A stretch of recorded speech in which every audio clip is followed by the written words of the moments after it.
दोस्तों, इस कहानी को जरा ध्यान से सुनिएगा क्योंकि ये कहानी आपके जिंदगी भर काम आएगी। नमस्कार दोस्तों। बहुत समय पहले की बात है। एक छोटा सा नगर था।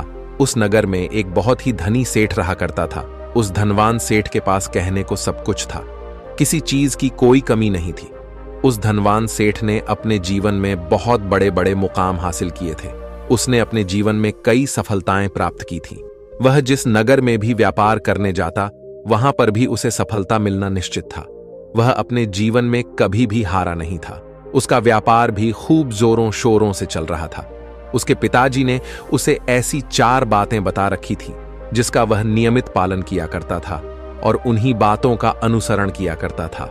और उन्हीं बातों की वजह से उसका जीवन बड़ा ही सुखमय था। वह जीवन के हर क्षेत्र में सफल था। ऐसे ही काफी समय बीत गया और अब वह धनवान सेठ काफी बूढ़ा हो चुका था। अब उसे लगने लगा था कि मेरी मृत्यु बहुत नजदीक है। मेरी मृत्यु कभी भी हो सकती है। और वह जानता था कि उसका बेटा बहुत भोला है, बहुत नादान है। उसे अभी दुनियादारी की समझ नहीं है। इसलिए उसने अपने बेटे को अपने पास बुलाया और अपने बेटे से कहा, बेटा, मैंने अपने पिताजी से 4 बातें सीखी थीं और उन्हीं बातों को मैंने अपने जीवन में उतारा। उन्हीं के अनुसरण की वजह से आज मैं अपने जीवन में इतना सफल हूं। अपना जीवन सुखमय पूर्वक बिता रहा हूं। उन्हीं बातों की वजह से आज मैं इतना सुखी हूं, संतुष्ट हूं और इतना धनवान हूं। ना ही कभी मुझे कोई बीमारी हुई और ना ही मुझे कभी कोई धन की कमी हुई। और तुम देख ही पा रहे हो कि मैं इस नगर का सर्वश्रेष्ठ धनवान हूं। लेकिन आज मेरे पास जो कुछ भी है, मैं उससे संतुष्ट हूं। मैं खुश हूं। लेकिन मैं चाहता हूं कि तुम मुझसे भी आगे बढ़ो। तुम और नाम कमाओ, तुम और धन कमाओ, लोग तुम्हारे बारे में जाने, तुम्हें पहचाने। क्योंकि हमारा समय कुछ और था और तुम्हारा आने वाला समय कुछ और ही है। उस धनवान सेठ ने अपने बेटे को अपने और करीब बुलाया और उससे कहने लगा, बेटा, आज मैं तुमको दुनिया की ऐसी 4 महत्वपूर्ण बातें बताने जा रहा हूं जो मुझे मेरे पिताजी ने बताई थी और इसी के कारण आज मैं इतना सफल हूं। यदि तुमने इन सभी बातों को अपने जीवन में उतार लिया, इनका नियमित तौर पर पालन किया, इनका अनुसरण किया, तो तुम भी अपने जीवन में बहुत धनवान बन जाओगे।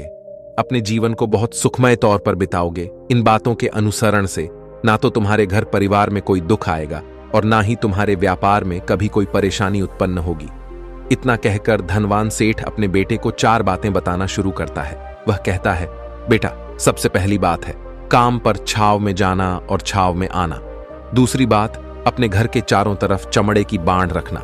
तीसरी बात, हमेशा खाने को मीठा करके खाना। और चौथी बात, अपनी पत्नी को हमेशा बांध कर रखना। इतना कहकर वह धनवान सेठ अब निश्चिंत हो चुका था। वह यह जानता था कि उसका बेटा बहुत भोला है। वह अपने पिता की बात अवश्य मानेगा और इन सभी 4 बातों को अपने जीवन में उतारे और इनका अनुसरण भी करेगा। देखते ही देखते कुछ महीने बीत गए और फिर एक दिन धनवान सेठ मृत्यु को प्राप्त हो गया। अपने पिता की मृत्यु के बाद उस धनवान सेठ के बेटे ने उन सभी 4 बातों को एक कागज पर लिख लिया ताकि वह उन्हें भूल ना जाए और उन्हीं बातों को वह अपने जीवन में उतारने लगा। उन 4 बातों का अनुसरण करने लगा। सबसे पहली बात जो उसके पिता ने उससे कही थी, छाव में जाना और छाव में आना, तो उसने अपने घर से लेकर अपनी दुकान तक पूरे रास्ते पर एक टेंट लगवा दिया। क्योंकि उसके पास पैसा तो बहुत था और उसे कोई रोकने वाला भी नहीं था। जब भी कोई उससे पूछता कि आखिर तुमने ऐसा क्यों किया, तो वह उसके जवाब में बस इतना ही कहता कि मेरे पिताजी ने मुझसे ऐसा ही करने को कहा है। इसके बाद उसने अपने पिता की अगली बात का अनुसरण किया। उसने अपने घर के दोनों तरफ चमड़े की एक दीवार खड़ी करवा दी। इसे देखकर आसपास के लोग बहुत क्रोधित हो गए। वे लोग उससे झगड़ा करने पर भी उतर आए। कई लोगों ने तो यह तक कह डाला कि आखिर तुमने ऐसा क्यों किया, चमड़े की बाड़ तुमने क्यों खड़ी करवा दी? चमड़े से बहुत बदबू आती है और इससे हमें तकलीफ होती है। इसे आज ही निकलवा दो। लेकिन कोई उसका कुछ भी ना बिगाड़ सका क्योंकि उसके पास बहुत पैसा था। इसलिए कोई भी व्यक्ति उसका ज्यादा समय तक विरोध ना कर सका और उसने भी मन बना लिया था कि वह अपने पिता की सभी बातों को पूरे दिल से मानेगा। उसके पिता ने उसे तीसरी बात कही थी, खाने को मीठा करके खाना, जिस कारण वह अपनी पत्नी से हर रोज खाने में कुछ मीठा ही बनवा आता था। कभी सेवियांज, कभी हलवा, तो कभी मिठाइयां। हमेशा यही सब खाता रहता। और उसके पिता ने उसे चौथी बात कही थी, अपनी पत्नी को हमेशा बांध कर रखना, जिस कारण वह हर रोज अपनी पत्नी को रस्सी से बांध कर रखता था। ऐसे ही कई दिन बीत गए और देखते ही देखते अब वह सेठ के बेटे का जीवन धीरे धीरे बर्बाद होने लगा था, क्योंकि उसने अपने पिता की सभी बातों का गलत मतलब निकाला था और वह उसी के अनुसार उनका पालन कर रहा था। देखते देखते उसका उतना बड़ा व्यापार अब ठप होने लगा था। उसके यहां पर ग्राहकों की संख्या कम होने लगी थी, क्योंकि जब उसका मन करता तब वह दुकान जाया करता और जब उसका मन करता तो वह दुकान से वापस घर लौट आता। उसका अपने पिताजी के इस कारोबार में मन नहीं लगता था। इस कारण उसके सारे ग्राहक अब उससे नाराज होने लगे थे। उसके सारे ग्राहक अब एक एक करके उस दुकान को छोड़ते चले जा रहे थे। इस तरह उसका पूरा व्यापार अब ठप हो चुका था। जिस व्यापार को खड़ा करने में उसके पिताजी ने खून पसीना एक कर दिया था, उस व्यापार को उसने कुछ ही महीनों में पूरी तरह से बर्बाद कर दिया था। अब उसका धंधा बहुत कम हो चुका था, जिस कारण वह बहुत परेशान रहता था, वह बहुत चिंतित रहता था। और इसके साथ ही उसने अपने घर के चारों तरफ चमड़े की दीवार खड़ी करवाई थी। उस कारण आसपास पर बहुत गंदी बदबू फैल चुकी थी। इसलिए जो भी उसके आसपास रहते थे उन सभी ने वह घर छोड़कर कहीं और पर अपना बसेरा बसा लिया। चमड़े की बदबू के कारण अब उसके घर में भी कोई नहीं आता था। यहां तक कि उसके मित्र और रिश्तेदार भी उस घर में आने से कतराते थे। लेकिन अब भी उसे समझ नहीं आ रहा था कि आखिर यह सब हो क्यों रहा है। वह बहुत परेशान रहने लगा था और वह हमेशा मीठा भोजन किया करता था, जिस कारण उसका वजन बहुत ज्यादा बढ़ चुका था। और इस मोटापे के कारण उसके शरीर में ना जाने कितनी सारी बीमारियों ने अपना घर बना लिया था। आए दिन उसके घर पर वेद आने लगे थे। इन्हीं कारणों से अब उसका पैसा भी इन चीजों में बर्बाद होने लगा था।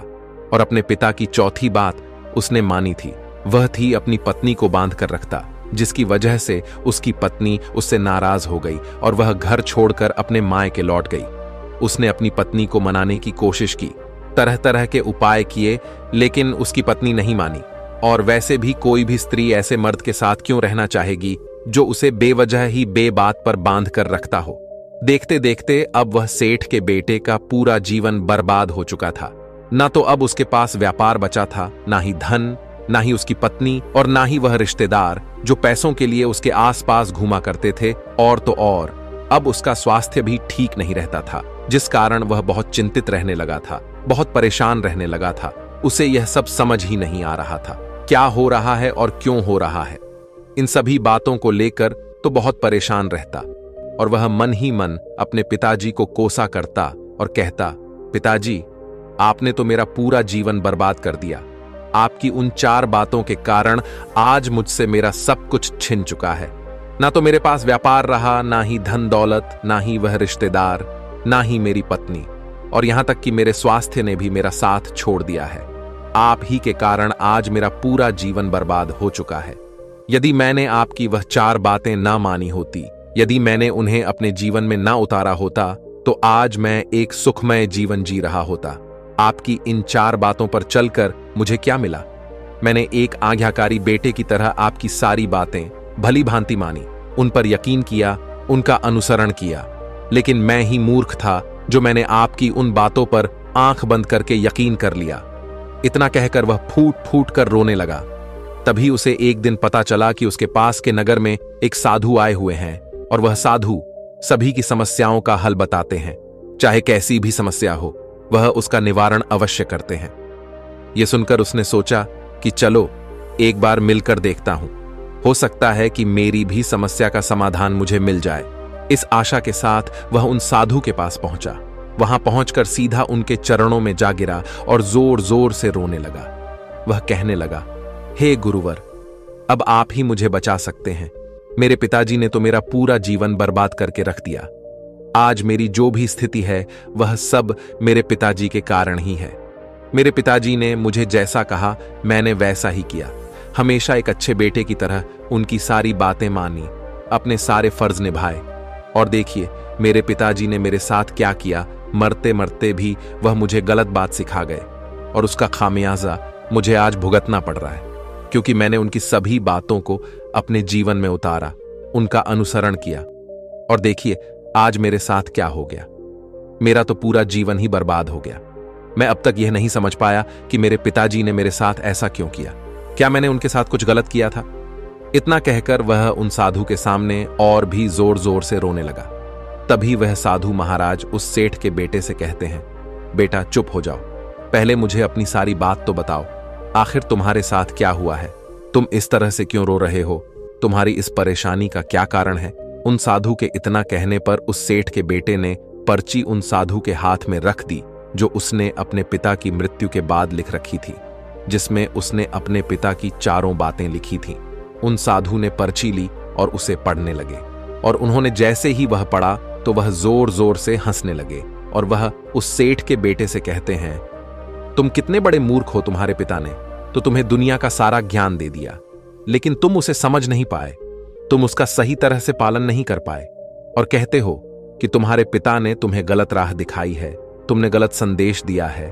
तुम्हारे पिताजी तो तुम्हारी परीक्षा ले रहे थे कि तुम उनकी बातों को समझ पाते हो या नहीं, तुम उनकी बातों का सही मतलब निकाल पाते हो या नहीं। यदि वह चाहते तो इसका मतलब तुम्हें अच्छी तरह से बता सकते थे, लेकिन वह चाहते थे कि तुम इन बातों का मतलब खुद से जानो, खुद से समझो कि इन बातों का क्या अर्थ है। लेकिन अब तो ऐसा प्रतीत होता है कि मानो तुम्हारी बुद्धि बिल्कुल भ्रष्ट हो चुकी है।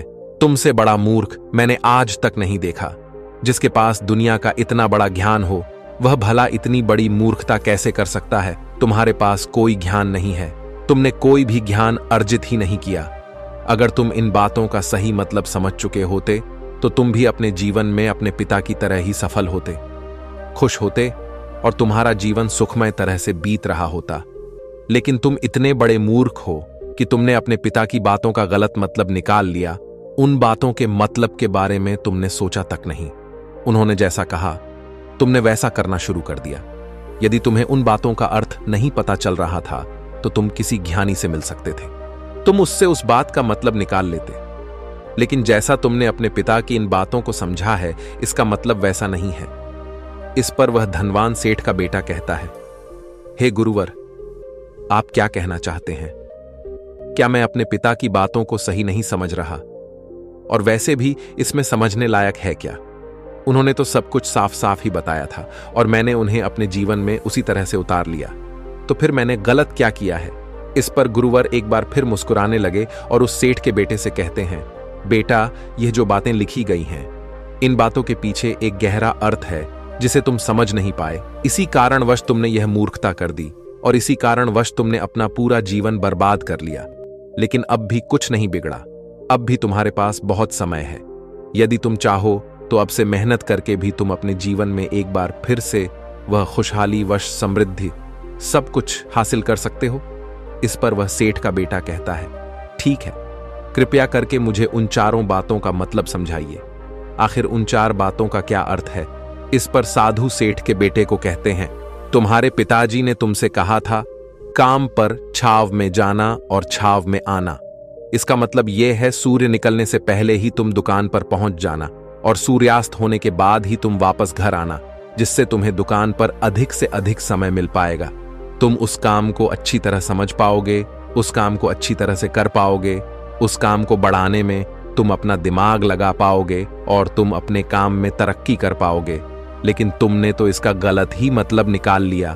तुमने तो अपने घर से लेकर दुकान तक एक ऐसा टेंट लगवा दिया जिससे तुम छाव में आ सको और छाव में जा सको। अब तुम ही बताओ, क्या तुमने अपने पिताजी की इन बातों का सही मतलब समझा था? यह सुनकर वह सेठ का बेटा जोर जोर से रोने लगा और कहने लगा, हे गुरुवर, मेरी ही गलती थी। मैंने अपने पिता की इन बातों का गलत मतलब निकाला और इसी कारण वश आज मैं पूरी तरह से बर्बाद हो चुका हूं। मैं ही सबसे बड़ा मूर्ख था। मेरे पिताजी ने तो मुझे इतना महत्वपूर्ण ज्ञान दिया, लेकिन मैं उस हीरे को पत्थर समझ बैठा। आगे वह सेठ का बेटा उन गुरुवर से कहता है कि गुरुवर, दूसरी बात क्या है, उसका अर्थ क्या है? आगे गुरुवर दूसरी बात का अर्थ समझाते हुए कहते हैं, चमड़े की बाड़ करवाना, इसका अर्थ यह है कि तुम अपने घर में कुत्ता या बिल्ली पालना। जब तुम अपने घर में कुत्ता बिल्ली पाल लोगे तो यह तुम्हारे घर की चारों ओर से रक्षा करेगा, जिससे तुम्हारी धन दौलत पूरी तरह से सुरक्षित रहेगी और तुम बेफिक्र होकर दुकान पर मन लगा सकोगे, बेफिक्र होकर दुकान के कामों को समझ सकोगे और तरक्की कर पाओगे। और तो और तुम्हारे मन में कभी यह भी डर नहीं होगा कि कहीं कोई चोर आकर मेरी संपत्ति न चुरा ले। चमड़े की बाढ़ करवाने का असली मतलब यह है, लेकिन तुमने तो चमड़े की बाढ़ करवाने का मतलब कुछ और ही निकाल दिया। तुमने तो अपने घर की 2 दीवारों को ही चमड़े से पूरी तरह से भरवा दिया, जिस कारण आसपास गंदी बदबू फैल गई। तुम्हारे आसपास के पड़ोसी भी अपना घर छोड़कर कहीं और चले गए। यहां तक कि तुम्हारे मित्र, तुम्हारे सगे संबंधी भी उस बदबू के कारण तुम्हारे घर पर आने से कतराने लगे। और अब हालत यह हो चुकी है कि ना तो तुम्हारे घर पर कोई आता है और ना ही कोई जाता है। और इसी कारणवश लोग तुम्हें नापसंद करने लगे। और तुम्हारी बर्बादी का यह भी कारण है। आगे सेठ का बेटा कहता है, हे गुरुवर, ये सब तो ठीक है, लेकिन ये खाने को मीठा करके खाना, इसका क्या मैंने इसका भी अर्थ गलत निकाला है क्या? मैंने तो अपने पिता की बातों के कहे अनुसार ही हर रोज मीठा खाया, और आज देखिए मेरा शरीर कितना वजनदार हो चुका है, जिस कारण मुझे अनेक प्रकार की बीमारियों ने घेर रखा है। क्या मैं इस बात को भी गलत समझ रहा था? इस पर वह साधु उस सेठ के बेटे से कहते हैं, हाँ, तुमने इस बात का भी गलत मतलब ही निकाला है। मीठा करके खाने का अर्थ यह है कि जब भी तुम्हें भूख तेजी से लगे तभी तुम्हें भोजन करना है, ना उसके पहले और ना उसके बाद। अन्यथा यदि तुम्हें भूख ना लगी होगी और तुम्हें भोजन मिल जाए तो तुम उस भोजन की कभी कदर नहीं करोगे। वह रोटी तुम्हें कभी मीठी नहीं लगेगी, फिर चाहे वह भोजन कितना भी स्वादिष्ट क्यों ना हो, चाहे भोजन कितना भी लाजवाब क्यों ना हो, तुम उसकी कदर कभी नहीं कर पाओगे, तुम उसका सम्मान कभी नहीं कर पाओगे। किंतु जब एक व्यक्ति को जोरों की भूख लगी होती है तो उसके सामने यदि तुम सूखी रोटी भी रख दो तो भी वह उसके लिए किसी पंचमेल से कम नहीं है। वह उसे प्रेम पूर्वक खाता है, उसका आदर करता है, उसका सम्मान करता है, और वह रोटी उसे मीठी लगती है। इसीलिए तुम्हारे पिताजी ने यह कहा था कि भोजन मीठा करके खाना, जिससे तुम्हारा स्वास्थ्य भी अच्छा रहेगा। क्योंकि जब एक व्यक्ति को भूख लगी होती है और उस समय पर जब वह भोजन करता है तो वह उसके लिए एक अमृत समान होता है, और वहीं पर जब किसी व्यक्ति को भूख ना लगी हो और ऐसे समय पर वह भोजन करता है तो वह उसके लिए विष समान है, वह उसे बहुत नुकसान पहुंचा सकता है। लेकिन तुमने तो इसका भी गलत मतलब निकाला था। तुम हर रोज मीठा खाने लगे, जिस कारण तुम्हारा वजन बढ़ने लगा, और इसी कारणवश तुम्हारे शरीर में अनेक रोग ने अपना घर बना लिया और यह तुम्हें मृत्यु के करीब ले जा रहा था। इसलिए आज से जब भी तुम्हें जोरों की भूख लगे तभी भोजन करना तुम्हारे लिए अत्यधिक फायदेमंद होगा और तुम्हारे शरीर को हमेशा निरोगी बनाने में तुम्हारी मदद करेगा। और जब भी तब भोजन की आवश्यकता ना हो, तुम्हें भूख ना लगी हो, ऐसे समय पर भोजन कभी ना करना। यह तुम्हारे लिए बहुत नुकसानदायक साबित होगा। और यही तुम्हारी तीसरी गलती थी, जिस कारण तुम्हारा पूरा जीवन बर्बाद हो रहा था। आगे सेठ का बेटा कहता है, चौथी बात तो बिल्कुल साफ लिखी गई है, अपनी पत्नी को हमेशा बांध कर रखना। तो इसका अर्थ भी कुछ और है क्या? मैंने इसका भी गलत मतलब निकाला है। इस पर साधु कहते हैं, हाँ बेटा, अपनी पत्नी को बांध कर रखने का अर्थ यह नहीं है कि तुम रोज रस्सी से बांध कर रखो, बल्कि इसका अर्थ तो यह है कि जब भी तुम दोनों के बीच में कोई आपसी मतभेद हो जाए, कुछ नोक झोंक हो जाए, तो तुम अपनी पत्नी पर हाथ मत छोड़ना।